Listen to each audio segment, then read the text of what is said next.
You are listening to the People-Centric Podcast, where we talk through the toughest challenges that people face at work and give practical advice to fixing those challenges.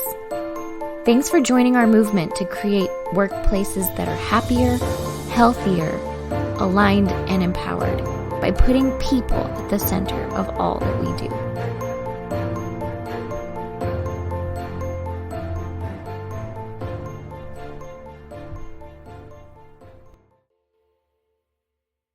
Hello, people-centric leaders. Thanks for joining us again this week. Today, I have a story about Don. And Don is not here to defend himself, but it's a good story. And then I'll lead into what we're talking about today. So a couple of years ago, it's been more than a couple. It's been like 10 now, about 10 years ago. Don and I were working on, Don, the team and I were working on a conference thing that we were setting up a booth for. And it was like our first big conference that we were doing. And so we were trying to figure out all of these logistics. It was like a business expo. That's what it was. I think it was a business expo. And we had pulled a team together to work on this expo, get our booth really cool, design all the deliverables, figure out what we were going to talk about while we were there. And while the team was meeting, Don came in from who knows where, from a client or from lunch or whatever. And he walked past the team table and he was like, "Oh, hey, it's cool that you guys are doing this. I have this TV in my office. You should totally use it." And then he walked away. And all of us sat there and just sort of stared for a minute because we hadn't planned for a TV. And I know this sounds silly, but the booth didn't have electrical to it. You had to pay for a booth that had electrical. And so we hadn't paid for that. We also didn't have a lot of time left. It was not, weeks, it was days. And we hadn't built anything to be put onto a TV screen or digital or anything like that. So we were kind of like, oh, what do we do with that? We didn't really know how to use this TV.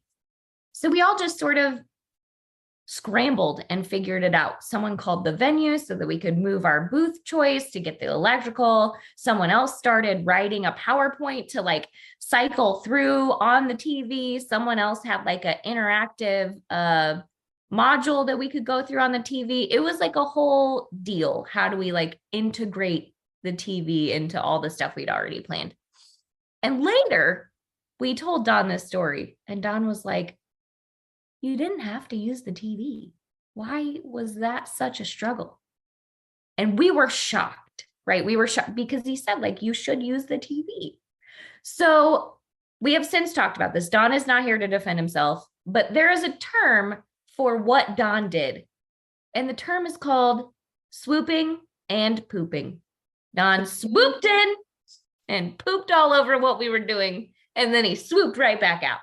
Yeah, the good old swoop and poop. I don't even think everybody knows what that means. You don't even have to define it. Right? It's such a good term. When I heard it, I was like, I immediately know 7 leaders that do this. Immediately know. So yeah, today we're going to talk about the good old swoop and poop. So with us on today's podcast, we have Stephanie Anderson. Stephanie, do you know any leaders that have swooped and pooped? Yes, all of them. And I am also one of them. Sometimes I fear, but yeah, I am the seagull that takes the French fry. And I think other people do that too. And then we just crap over all your stuff in the process. Yep. So thank you for admitting that sometimes you do this. When we talked about this topic, I was the first to say, I feel attacked. I do this for sure. So yeah, so I think everybody does it. Even if it's not intentional, we'll talk about that too. And we also have Bethany Taft. Bethany, what do you have to say about the old swoop and poop? Yes, I have seen this in action. And I probably do this with my kids even a lot, which I feel bad about. Yeah. So there's lots of examples. I think we all probably do this in some ways. And we'll talk about the reasons for why we do it. But I think most of the time people have good intentions. Yeah. Maybe I believe in people and humanity too much, but I think we usually have good intentions behind it or we're just really selfish. So I don't know.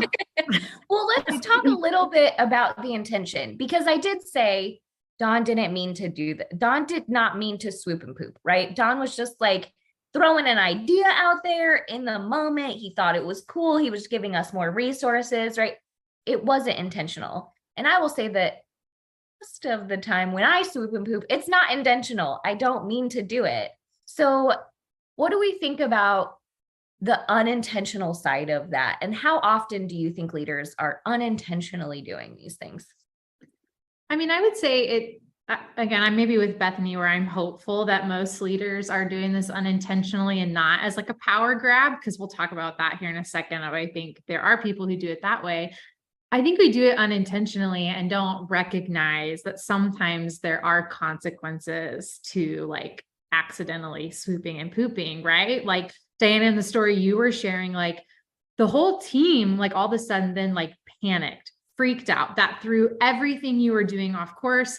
Everyone felt stress going into that. Like it completely changed everything. And hearing Don like recount this story, he was like, I never said should or have to. I didn't demand that you used the TV. And so I think it's just recognizing that like when we're a leader in an organization, especially if we're directly managing people, like our words have power, and like just even suggesting something, there's influence to that.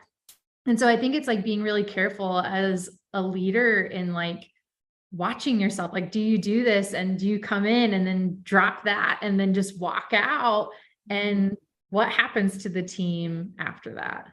Yeah, that's so true. It's just I don't think a lot of leaders realize like how influential their voice is. So I think that's a really good point, because it's just that like people are going to listen to you because you are their boss. So if you don't really care and you're just adding something or sharing an idea, just make sure that you sort of state that disclaimer of, hey, this is just an idea. If it totally throws you off, no big deal. Just want you to know this is available as an option. Because I think all of us looked at it as Don, our boss, was telling us to use something. I mean, all of us in that moment, I really wish I had a recording of it or something to go back and know what he actually said. But in all of our minds, we were like, oh, Don wants us to do this thing. He didn't have to flex his muscle of authority. We all were just sort of like, he's our boss. He's told us something to do. We're going to go do it. So yeah, I think it was unintended and also very disruptive. Yeah. And I think another time, like when I've seen this, again, when we're thinking about it being with good intentions, I've seen people come in and do this because, and probably when I've done it too, where some of the examples we were talking about before we got on here, is because the leader is not seeing something that they want to see happen. And they're like, I don't know how else to get this across. So I'm going to intervene here, not because I'm trying to be a jerk. I just want to like get the team moving in the direction that I want them to move in, because I see how it will work together. But then it just sort of deflates the rest of the team. And so like my husband, he's taking some other like college classes right now. And this actually happened to him recently, where he was in a class and they were supposed to come up with this project idea. The professor gave them sort of the guardrails for it and said like, okay, you guys come up with something. So they did. And he was really excited about it. And he presented it. He shared the idea like the next time they were in class. And the professor's response was, oh, okay. And he like moved on and sort of feels not good. That feels not good when people just look at you like, all right. Yeah. Okay. And then sort of said like, actually, I want you guys to do this project. Here's what I want you to do instead. And so then from that point on, my husband felt very deflated and was like, I just don't want to like offer my ideas anymore, because it didn't feel like he cared, or, and it didn't, and then the project that we were doing didn't feel as applicable to our actual jobs, and we couldn't actually use it. And so he was kind of like, if that's what he wanted, I wish he would have just told us that at the beginning instead of giving us this opportunity. And so again, it was like I think it was a situation where if the leader had an idea or something that he wanted them to head towards, maybe making that clearer earlier on, but in turn, he kind of like, it was a bad impact on the rest of the class. And I think, I just think that happens a lot. I've seen that before with clients that we worked with too, where it's like, they have a really great leader, they have really good ideas. But then whenever the team shares those ideas with that leader, and then they're just like, I don't really love that. And then everyone's like shuts down and doesn't know how to move forward from there. And is either like, okay, I'm going to lean a lot on our boss now and say, just tell me what you want me to do, which just decreases people's like engagement and empowerment, or they're just going to shut down completely and just say like, I'm just not going to bring stuff to you at all. So there's some bad impacts, even if it's unintentional sometimes. Yeah, I was thinking as you were talking, Bethany, of like, even when I do this and like why it feels defeating, I think of like, why does the swoop and poop feel so defeating of, I have seen myself and I've seen other leaders do this too, where it's like you delegate a task to someone on your team or the group, and they're meant to come up with a solution or some idea how they're going to execute something. And then because I'm excited about this project, I will jump into a meeting because I'm like, I want to hear how it's going. This was exciting. And then I get into the meeting and what they're talking about is very unexciting. If that makes sense. Like my communication style is whiteboarder. And so I love talking about like futuristic big ideas. How would this work? And sometimes I'll get into the meeting and I feel like, oh, like the idea that they're talking about like doesn't feel right to me, or it doesn't feel exciting to me for whatever reason. And so my brain goes, well, what if I could help them brainstorm this more? Like maybe we just need to workshop it. And so I'll start throwing out other ideas. And again, I've had this happen to me before too, where it's like in that moment when the leader comes in and they start throwing out all these other ideas, it just then makes you feel really defeated of like, well, then why did you even give me this project to work on if you wanted to be the one to actually come up with the solution or come up with all the ideas or create the plan for how we'd execute it? And why it feels so bad and crappy, to our swoop and poop analogy, is because it makes you feel then that you really weren't trusted to do that, or that your leader has real big control issues and they can't let go of anything. And then you're like, oh, well, they're really egotistical because they have to be the one who comes up with everything. And again, I think I've experienced that, but that's where I'm like, that's where maybe I swoop and poop, because I'm like, I just get excited and I want to feel excited about the work that I'm doing. And I want people like outside of our organization to look at ourselves and be like, oh yeah, like I want to be a part of that. I want to do it. And unintentionally probably have crapped on some really good and effective ideas that teams have had, just because it wasn't the idea that I personally was like, ooh, that's shiny and I like it. And that's where I'm like a seagull, because I'm like, is that something shiny? I should go pick it up. So some of these feel like they might be intentional, like the leader might intentionally be doing this. Do you feel like there's ever moments where leaders intentionally swoop and poop? I mean, I think this is the dark side of it, right? Of like, I don't like to admit it, but I do sometimes think there are leaders who do this to show that they are in control, or to show a level of like, I guess dominance is the right word over their team. And it's like, I'm smarter than you, or I know more than you. I am in some way better than you in this respect. And for my own ego, I have to say these things in meetings. I feel attacked again. I feel attacked. No, I didn't think of you at all when I think about this. Like when you say things like, you do that when you're like, I'm smarter than you. I do sometimes do that because I'm like, no, I've done this 22 times and I need you to hear these things. So I feel like there are moments where I don't know that I was labeling it a swoop and poop, but I have intentionally done that, but did it in a poor way and probably shouldn't have done that, right? Like, yeah. Well, and what I'll say too is like, I think like to make a distinction there between like what you said and did, because you were like, I just wasn't being heard, is maybe why then you jumped in, which I think is different than a swoop and poop of like, because I'm with you too. Like if I'm in a meeting or something and I feel like I am not being heard, sometimes my like command, if like StrengthsFinder will bump up and I'll just be like, I am here, gosh darn it, and listen to what I have to say. But I think where the swoop and poop is different and where it can be a nasty power play sometimes is because it's I think the leaving, right? It's you come into these meetings, you say those things, and then you just leave. And then there's not a conversation afterward where we're getting clarity on really, Diana, what did you mean when you said this? Like, how could we support that? You're not leaving a conversation, you're leaving a command, which then I think is the icky part of doing this.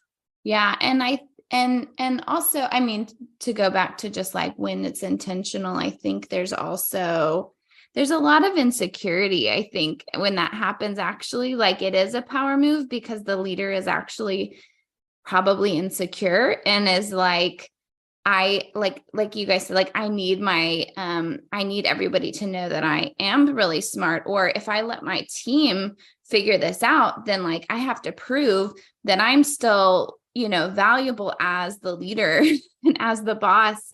And I want to make sure that they know that like they still need me, or that I'm still supposed to be here, even if they can figure out the solution to this problem or get all of this stuff done, which is so backwards, because really it's like any great leader wants to make sure that they have a team who can function without them and who can just take things and run with them so that the leader doesn't have to be in the middle of everything. And so I do think that it stems to an insecurity, really. So I think we see what it is. I think we see that a lot of times it's unintentional. There's a few moments where it is intentional. So what do we as employees, how do we handle this when a leader does this? What do we need to do when we feel swooped and pooped on? I think communication is the key here, right? Of like, you actually just have to ask questions and talk about it. Because even as we're defining it, I think there's even like there's probably other reasons why someone would swoop and poop too. Like I can think of someone I know who like swoops and poops on their team because like they're worried that like stuff just isn't going to get done. And like that, again, to Bethany saying like, that's some of their insecurity of just like, like I have to jump in. I have to save this project. I have to save this thing. What if the team doesn't see that they're going down the right path? So again, I think the cure for that is just like communication and asking questions. So, going back to our original story, Diana, like what might have looked different in that scenario if when Don said like, oh, we have this TV and you could use it. And then I would assume you guys still would have been like huddle and be like, oh my gosh, like can't use this TV. There's so much. Maybe someone should go just ask Don, does he want us to use the TV? Like, what if we just asked him? And if you had gone and been like, Don, are you 100% that we have to use the TV? Because here's all of the stuff that it will change in the work that we have to do. And from his side, I think he probably would have been like, oh, well, I don't care. It's so funny because while we were talking about this topic, I brought this up with Don, and it was so long ago and I was a new employee. And so it feels like if this same exact scenario happened today, I would have just looked at Don and been like, we didn't get a booth with electrical. We can't use that. And he'd have been like, okay, cool. Well, no big deal. Like that would have been it. That would have been the most of the conversation, right? I would have just told him what we were doing because Don does trust his team. Don does think we're all capable and competent, and he didn't have that much opinion about it, right? But because we didn't ask, because we didn't say what we were doing, because we didn't think through it and how to maybe like approach it with him, we just were like, oh crap, we have to figure this out. Let's go do it. Because we didn't have that conversation. It caused a lot of struggle and strife and pain where we could have very easily, and I think today would have very easily just been like, hey, come back here. Don't walk away yet. Do you really want us to use it? Because we didn't get anything that has electrical. So if this is like you really want this thing, we can make it happen. But if it's not, we're going to leave it. And he would have just said like, leave it, or he was well within his rights to be like, no, I really want this to happen. And we would have been like, great, we'll make it happen. So I think had we asked more questions, had we shared what was going through our heads, had we shared how much strife we would have gone through and stress it was going to cause us, he would have reversed course a little bit, But I do think about that all the time. Like, what if we had just asked a few more questions? Yeah. Or like, I've thought about a time when my leader like swooped and pooped on me, and what I wish I would have done in that moment is then gone to this person kind of after that meeting and been like, hey, can I share with you like the background, the context, like how we got to where we are? Because usually teams do really try to think through things. And like when we're given projects or even as individuals to work on stuff, like I think genuinely everyone really tries to do a good job. So I think sometimes if a leader sees something off track or they throw something out, it's again, often unintentional. And it's not that they're like, oh, well, you like sucked at this or you were doing a bad job. They just missed the context of how you got to where you are in that moment. So something that I wish I would have done is just like gone back to that leader and be like, hey, can I share with you the process that got us to where we are right now on this project? And could you tell me, like, did we miss something that maybe would make what you shared a better path to go down? Like, I really want to learn and understand. Yeah, I like that. That's a very mature answer, right? That is not what I think most people would, that's not the fallback, right? I think most people would just be, oh, I'm annoyed that this happened and I can't believe this happened. So is there something that maybe we could do in the moment? Is there a way to handle it in the moment? Is there a way to recognize when it's happening? Or is this all something that you take care of behind the scenes later? Are you saying, is it, how do the like leaders recognize it or the like employees? I was thinking employees, like, because you're the one feeling it, right? Leaders are going to have to do a lot more to recognize it in themselves. But I think employees, is there a way that in the moment we can redirect or recognize it and challenge it? Or is that just something that's like probably not a good idea? I mean, I think just maybe if you can in that moment, think of a question to ask that's not like, how dare you? Or I don't like that. Or don't tell them they swooped and pooped. Like, you're learning some new words here, but like, that's probably not the language to use with your leader. So I think like in the moment, if you could ask a clarifying question, like, hey, like, could you help me understand that? Even that, or could you say more? That's kind of my thought. Yeah, I think that's good. It probably depends on the situation too. And it depends on your leader's personality and things like that, of like when you feel deflated by your leader coming in and doing this, and sort of just, yeah, and just leaving. I think it's, you kind of have to know your leader too. I think there are some situations where it's probably better to go to them afterwards and say, hey, I don't think that you meant this way, but this is sort of how it impacted the rest of the room. And I don't, did you notice like how everybody responded whenever you came in and sort of dropped what you were going to say and then headed out? Because this is sort of what the impact was on the group. And maybe you didn't mean that, but I thought maybe we should talk about it, and just to understand like what you are really looking for or how we should move forward. Because I also don't want to, I think you can be an advocate for the team that's working there to be able to just say like, I don't want to lose anybody in terms of like them being engaged on this project or this thing that we're working on. So just help me understand what your expectations are and what you're looking for.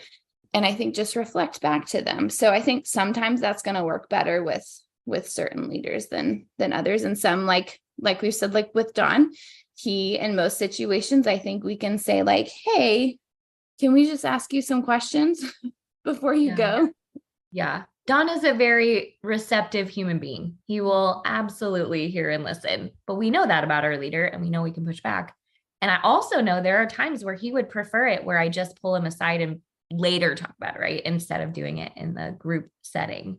So yeah, you just kind of have to know a little bit. So then my next question is, if you are a leader or even someone leading a project and feel the urge to swoop and poop on something, what are some things we can do to avoid that or to change that? I think it's hard when you see something going wrong or you see something that someone's not thinking about. So how can we prevent the poop?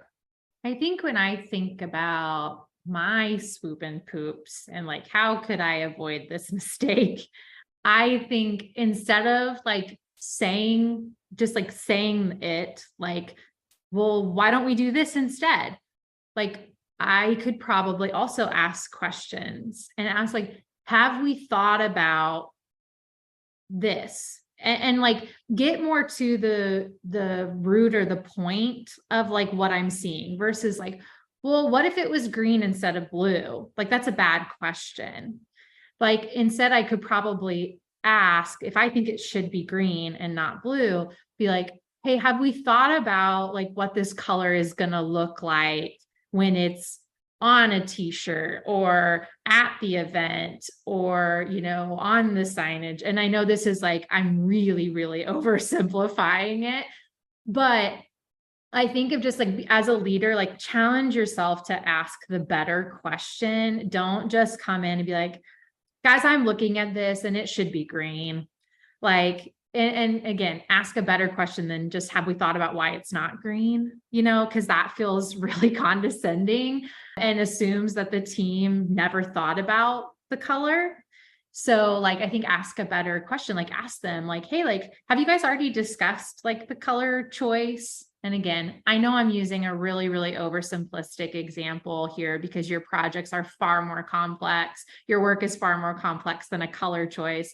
But I just like, honestly, I'm thinking in my former work, like doing event planning or managing a team of like designers, sometimes it is down to like, I don't like this color. And like, did we think about that? Yeah, I like that. I think that it leads to building trust. And I feel like that's something that teams need to be successful. And so asking those good questions, not questions that are like demeaning and demoralizing, right? Like one time someone came to me and was like, just what were you thinking? Well, that's not a good question.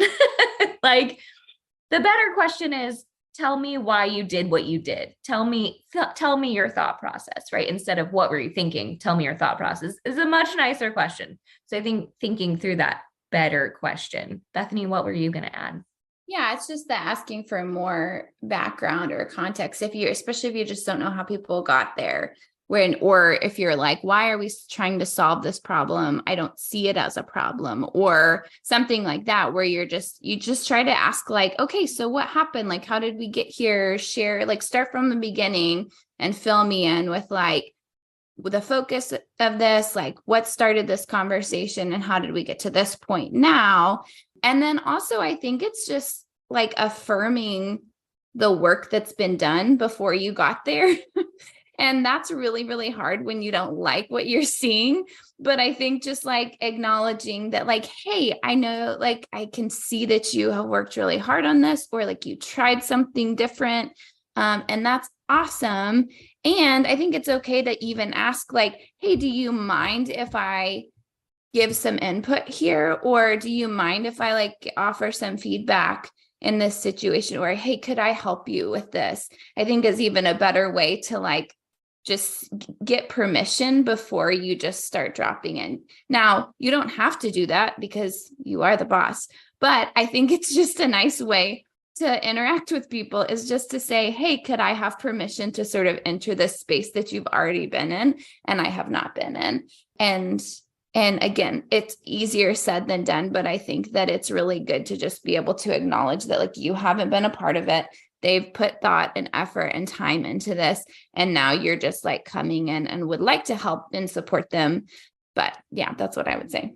I love that. That's mitigating that swoop part, right? That's acknowledging that you weren't a part of it, you haven't seen all of it, and you were just diving into the middle of it. So that's mitigating some of that. That's recognizing that you are swooping and you haven't been a part of it. And maybe you need to think about not swooping, instead just like land and sit there for a little bit, see what's going on. Stephanie, what were you going to add? Yeah, I was going to say something similar, but I was in a meeting even recently where someone really accidentally swooped and pooped, and they saw it in that moment, and they did just that. They were like, oh, you guys, you know what? I'm going to throw something out here. And I'm realizing in this moment that like, you may have already talked about this. And so if you've moved past it, like shoot me down, tell me that, like acknowledging in the moment, like I am aware I'm about to do this. And so like, you can swat away the seagull because, like you can shoo me out. And I thought that was a really respectful way of doing it. The other thing that I was thinking, if you're a leader, I think another reason why leaders will do this sometimes is because maybe they do have experience that maybe the person that they've given this project or work to doesn't. And so they can see why maybe something might not work or have a different idea based on that experience. I think be really careful with your language there, because what will not be helpful is to say that, if that makes sense. Like I've also been in meetings before where all of a sudden somebody who really maybe hasn't been talking much that meeting or hasn't been in all the meetings, you're like, well, I've been in this industry for 30 years. And what I know is, or well, I've worked at the company longer than everyone here. And so when I've seen us do this in the past, like if you find yourself getting ready to say that, probably just don't.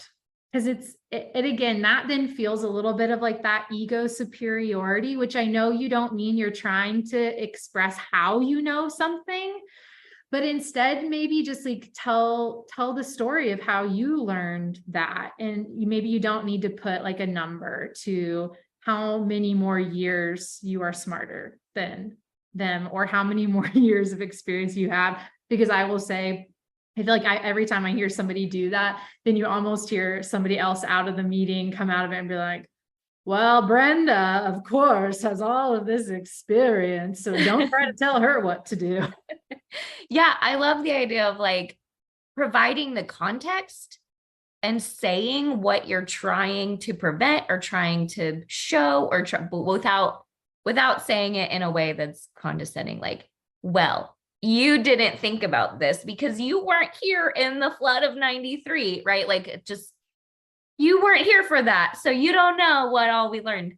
But I do think if you said like, hey, I'm trying to prevent this from happening, which I've seen happen in the past. So did you guys think about that? Like give the context and give the knowledge, because people want the knowledge. They just don't want the sass that goes along with the knowledge. So I would agree. Yeah. And I think this is one, especially to watch out for, if you have a lot of like several different generations in your workforce and you are a leader who wants to empower the younger people on your team, like, again, just what Diana said, tell them why you're thinking about it. They want to learn from you. They want to hear your expertise. This is what we're hearing from young leaders across the country. They want to learn what you've learned. But it's not helpful for them to just like for you to say like, well, you couldn't understand this because you've only been in this job, a year, or you've only been in this industry a couple years. That then feels like a little demeaning to them versus saying like, hey, so like, this is the problem that I'm worried about.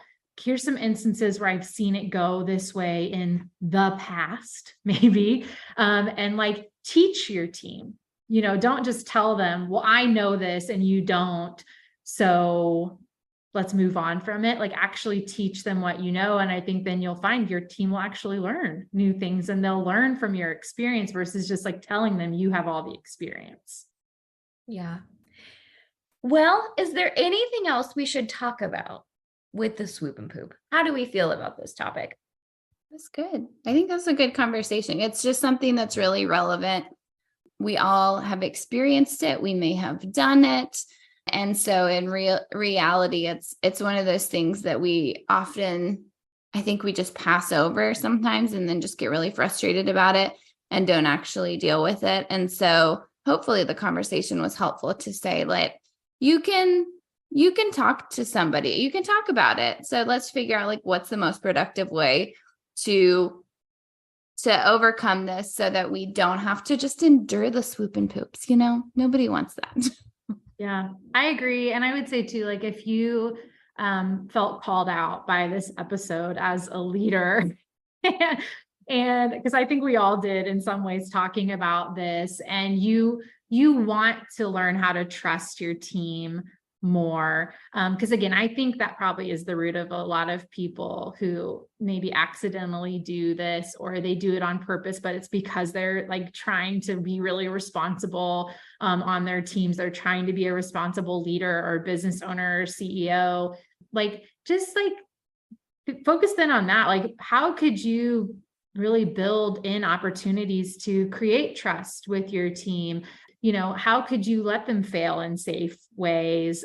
How could you help them, learn what's in your head and why that couldn't work? Like what we were just talking about, of like focus on and think about how you could really build trust with your team. And again, I think a lot of the cure to do that is just communication. Just like talk about it more, don't create like kingdoms of information in different parts of the organization where these people know and those people don't, or or they don't. Like really, really just lean into empowering your team in that way. And I think you'll find the more conversation that you have and the more you can also ask questions and understand their perspectives, like you will be able to trust them more and feel more comfortable with that. Yeah. I also think just identifying a term for this and recognizing it in general it's been good for me. I think I've been looking for it a little more. I think I've been trying to avoid it a little more. And so I think just putting a visual to this type of situation is really helpful for people. So I'm glad we talked about this. We are so thankful for all of our audience. So thanks for listening today, and we will hear you next week. Thank you for listening to the People Centered Podcast. We are so grateful for you joining us every week. If you like this content, please like and subscribe. Also, feel free to share on your social media with everyone that you know. It really does help us. If you would like to contact us, I have put our information in the show notes. Please reach out anytime. We love hearing from you. We will be back next week with a new topic. Until then, be well and